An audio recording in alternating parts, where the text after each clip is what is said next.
ಪ್ರಿಯ ಕೇಳುಗರಿಗೆ ನನ್ನ ನಮಸ್ಕಾರಗಳು. ಇವತ್ತಿನ ವಿಡಿಯೋದಲ್ಲಿ ನಮಗೆ ಇಷ್ಟವಾದವರು ಸತ್ತಂತೆ ಕನಸು ಬಿದ್ದರೆ ಏನಾಗಬಹುದು ಎಂಬುದನ್ನು ತಿಳಿದುಕೊಳ್ಳೋಣ ಬನ್ನಿ.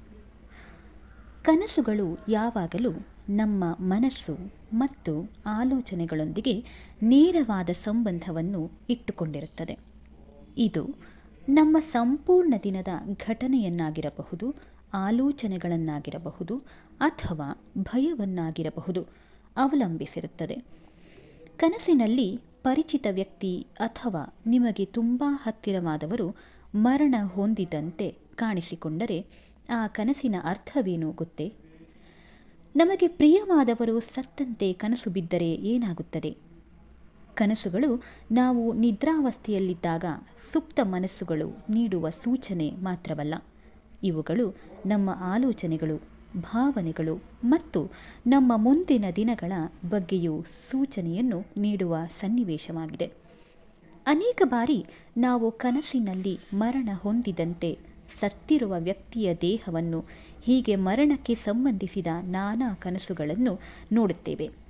ಆದರೆ ಜೀವಂತ ವ್ಯಕ್ತಿ ಕನಸಿನಲ್ಲಿ ಸತ್ತಿರುವಂತೆ ಕಾಣಿಸಿಕೊಂಡರೆ ಅಂತಹ ಕನಸುಗಳು ನಮಗೆ ಯಾವ ಸೂಚನೆಯನ್ನು ನೀಡುತ್ತದೆ ಎಂಬುದು ಅನೇಕರಿಗೆ ತಿಳಿದೇ ಇಲ್ಲ. ಇಂತಹ ಕನಸುಗಳು ಮರಣದ ಭಯವನ್ನು ನಮ್ಮಲ್ಲಿ ಹುಟ್ಟುಹಾಕುತ್ತದೆ. ಆ ಕನಸುಗಳ ಕುರಿತು ನಾವಿಲ್ಲಿ ತಿಳಿದುಕೊಳ್ಳೋಣ. ಕನಸಿನಲ್ಲಿ ಸ್ವತಃ ನಮ್ಮ ಸಾವನ್ನೇ ನಾವು ನೋಡುವುದು ಎಂದರೆ ಏನು? ನಾವು ಕನಸಿನಲ್ಲಿ ಸ್ವತಃ ನಾವೇ ಮರಣ ಹೊಂದಿದಂತೆ ಘಟನೆಯು ಕಾಣಿಸಿಕೊಂಡರೆ ಇದರರ್ಥ ನೀವು ಅತಿಯಾದ ಒತ್ತಡವನ್ನು ಎದುರಿಸುತ್ತಿದ್ದೀರಿ ಎಂಬುದಾಗಿದೆ. ನಿಮ್ಮ ಜವಾಬ್ದಾರಿಗಳು ನಿಮಗೆ ಗಾಢವಾದ ಹೊರೆಯಾಗಿದೆ ಎಂಬುದನ್ನು ಇದು ಹೇಳುತ್ತದೆ.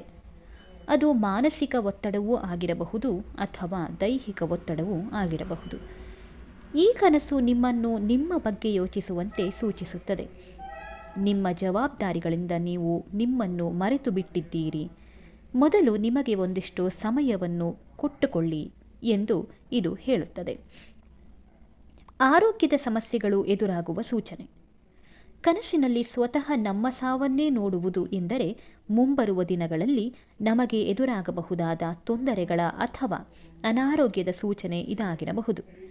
ಇಂತಹ ಕನಸುಗಳು ನನಸಾಗುತ್ತವೆಯೋ ಅಥವಾ ಬಿಡುತ್ತವೆಯೋ ಎಂಬುದರ ಬಗ್ಗೆ ಯೋಚಿಸುವ ಬದಲು ನಿಮ್ಮ ಕುಟುಂಬದವರ ಹಾಗೂ ಪ್ರೀತಿಪಾತ್ರರ ಆರೋಗ್ಯದ ಬಗ್ಗೆ ಒಂದಿಷ್ಟು ಕಾಳಜಿಯನ್ನು ತೆಗೆದುಕೊಳ್ಳಿ.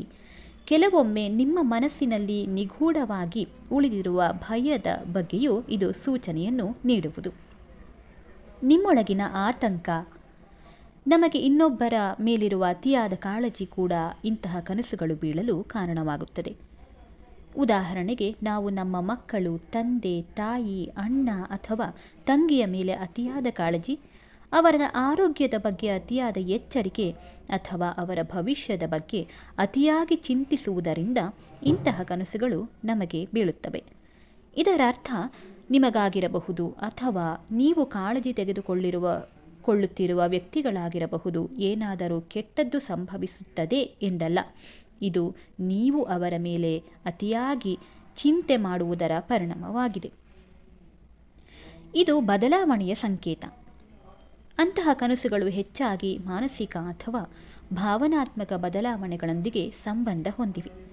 ಇದು ನಿಮ್ಮ ಜೀವನವು ಶೀಘ್ರದಲ್ಲೇ ಯಾವುದೋ ಒಂದು ಪ್ರಮುಖ ತಿರುವನ್ನು ತೆಗೆದುಕೊಳ್ಳುವುದು ಎಂಬುದನ್ನು ಸೂಚಿಸುತ್ತದೆ. ಈ ಬದಲಾವಣೆಯು ನೀವು ಕನಸಿನಲ್ಲಿ ನೋಡಿದ ವ್ಯಕ್ತಿಗೂ ಸಂಬಂಧಿಸಿರಬಹುದು. ಬಹುಶಃ ಅವನ ಅಥವಾ ಅವಳ ಜೀವನದಲ್ಲಿ ಎಲ್ಲವನ್ನೂ ಬದಲಾಯಿಸುವ ಯಾವುದೋ ಒಂದು ಘಟನೆ ಸಂಭವಿಸಲಿದೆ ಅಥವಾ ಅವನ ಅಥವಾ ಅವಳೊಂದಿಗಿನ ನಿಮ್ಮ ಸಂಬಂಧದಲ್ಲಿ ಹೊಸ ಆರಂಭ ಎದುರಾಗಲಿದೆ ಎಂಬುದನ್ನು ಹೇಳುತ್ತದೆ. ನಿಮಗೆ ತುಂಬ ಹತ್ತಿರವಿರುವಂಥ ವ್ಯಕ್ತಿ ಈ ರೀತಿ ಮರಣ ಹೊಂದಿದಂತೆ ನಿಮ್ಮ ಕನಸಿನಲ್ಲಿ ಕಾಣಿಸಿಕೊಂಡರೆ ಅದು ನಿಮ್ಮ ಮತ್ತು ಅವರ ನಡುವಿನ ಭಾವನಾತ್ಮಕ ಅಂತರವನ್ನು ಸೂಚಿಸುತ್ತದೆ. ನಿಮ್ಮಿಬ್ಬರ ನಡುವಿನ ಬಾಂಧವ್ಯ ಎಷ್ಟು ಸವಿಯುತ್ತಿದೆ ಎಂಬುದು ಈ ಕನಸಿನ ಒಳ ಅರ್ಥವಾಗಿದೆ. ನಾವು ಆ ವ್ಯಕ್ತಿಯೊಂದಿಗೆ ಬಹಳ ಸಮಯದಿಂದ ಸರಿಯಾಗಿ ಮಾತನಾಡದೇ ಇರಬಹುದು ಅಥವಾ ನಮ್ಮಿಬ್ಬರ ನಡುವೆ ಕೆಲವು ತಪ್ಪು ತಿಳುವಳಿಕೆ ಇರಬಹುದು. ಅಂತಹ ಪರಿಸ್ಥಿತಿಯಲ್ಲಿ ಈ ಕನಸು ನಿಮಗೆ ಸಂಬಂಧವನ್ನು ಅರ್ಥ ಮಾಡಿಕೊಳ್ಳಲು ಮತ್ತು ಪುನಃ ನಿಮ್ಮ ಬಾಂಧವ್ಯವನ್ನು ಬೆಳೆಸಿಕೊಳ್ಳಲು ಸೂಚಿಸುತ್ತದೆ. ಮುಂದಿನ ವಿಡಿಯೋದಲ್ಲಿ ಮತ್ತೆ ಭೇಟಿಯಾಗುತ್ತೇನೆ. ಧನ್ಯವಾದಗಳು.